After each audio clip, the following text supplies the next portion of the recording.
Hey guys, welcome to my latest book video. Sorry in advance if I seem a little irritated right now.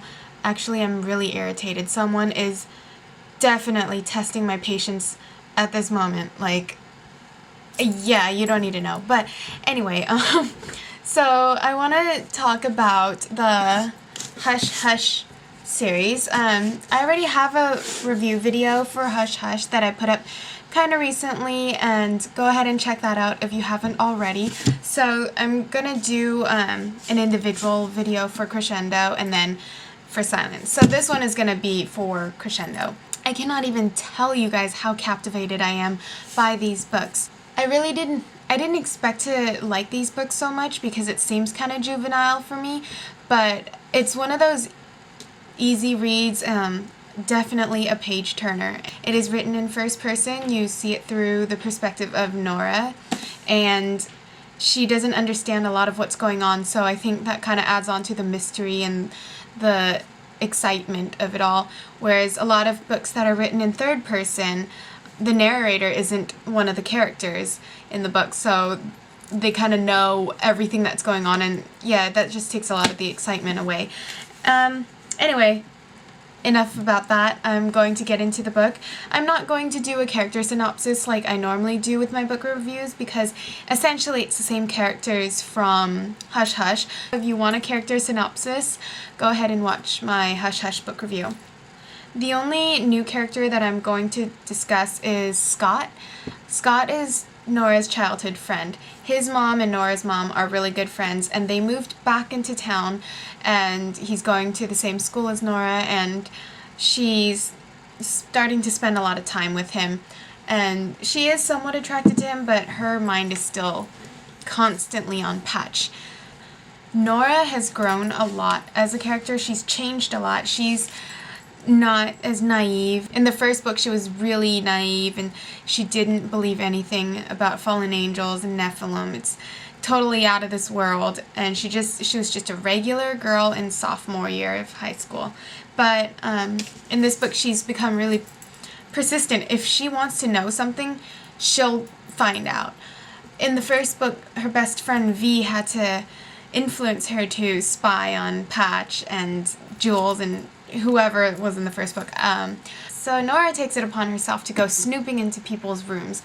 She wanted to snoop in Scott's room, so she did, and she also went into Patch's apartment and Marcy's room because she wanted to find information. She wanted to know why Patch was spending so much time with Marcy, her archenemy in high school.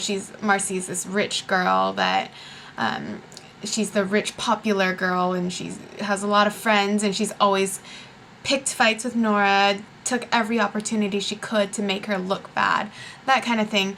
And of course, Nora is not happy that the guy she loves is spending time with her. In the first book, I would have never expected Nora to go snooping into people's business like that. I mean, it was really bold of her to go into someone's apartment or room and try to find out what's going on with them. I mean, as a reader, I was getting really nervous for Nora. Like, what if she got caught? How is she going to get out of this? How is she going to explain herself? So I thought that was really exciting. So obviously Nora wants answers. And the frustrating thing about her is that she plays a lot of mind games with Patch. She wants to know why he is avoiding her. He had his reasons for being evasive in the beginning. For those of you who have not read the books and you intend to, go ahead and put this on mute. When Patch finds a way to communicate with Nora through her dreams, he figured he could tell her everything. The Archangels have been spying on Patch. They have something against him, and basically it's against the rules for him to fall in love with Nora. He's supposed to be her guardian angel and nothing more, and so he has to keep his distance from her. Otherwise, he would be reassigned and he wouldn't be able to even be around her anymore. He feels like it's worth it just not to be with her in that way, not to have a real relationship with her and still be around her. But Nora can't accept that. So when Patch enters Nora's dreams, he tries to explain everything to her, but she's being so stubborn because she did get her feelings hurt, obviously. she would tell him she didn't want to hear what he had to say, and she literally forced herself to wake up from her dream so she wouldn't have to listen to him. But obviously, since we as readers are reading this through her perspective, we know she wants to know what's going on. She wants to hear Patch out. She wants to hug him and just be around him again. But what she's portraying to him is totally opposite. Like, she wants nothing to do with him, and that she has moved on and she's involved with Scott now. Even though a lot of people are saying that Nora is really annoying and she's just playing all these mind games, and I feel that way too. I mean, I was really irritated by her, but you just have to keep in mind that she is only 16 years old. She's in high school, and she is convinced that she's in love with Patch and he's the one for her. The fact that he's spending so much time with Marcy and he's so evasive with Nora, that's like a big slap in the face. And I think the author did a really great job in making Nora's character so realistic. I mean, in real life, women of all ages, I'm not just talking about teenagers, women of all ages are catty. We like to play mind games sometimes, especially if we get our feelings hurt when it comes to a man. We're very territorial, and it's very real how Nora is reacting, and I could appreciate her for that. Most of this book has to do with Nora finding answers in regards to her father's murder. She finds a note that says, "The Black Hand killed your father." So now she wants to know who's the Black Hand, and she gets a lot of misleading information. So she started questioning Patch and other people. We don't know for a long time who the Black Hand is. At that point, she just couldn't trust anyone. The Black Hand could have been anyone, and that's what she's trying to get at. So in a way, I really felt sorry for Nora. She had no one on her side. V is the only person that she could truly trust, but V doesn't even know what's going on, and so she can't relate to her in that way. So Nora's just completely alone, really confused, really hurt by Patch. I felt so bad for Nora. I felt like I was holding my breath the whole way through this book. Patch finally has his chance to explain to Nora what had been going on, why he's been so mysterious and keeping information from her. And he finally tells her that he loves her too and that she's the one for him.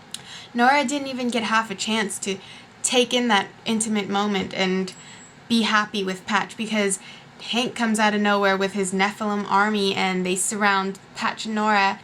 As a reader, we don't know what happens after Hank and the Nephilim surround Patch and Nora. It sort of leaves off as a cliffhanger. Well, not sort of, it is a cliffhanger. So if you want to know what happens next, read Silence. Stay tuned for my review for Silence. I really enjoyed Crescendo. This is my favorite one so far, out of the three. Hush Hush was a little bit slow at some point, and Crescendo, it's just, you get to learn a lot more about Patch and Nora. Patch, he shows some emotion. That's what I really like. I love Patch. He is the character that keeps me reading. I find myself flipping through the pages like, when is he coming back? When is the next scene with Patch? What is he gonna do? And he just seems so amazing, like really, really amazing. So I definitely have a crush on Patch. Do you have a crush on Patch? Thanks for watching. I hope you enjoyed this review, and stay tuned for my next one. Bye.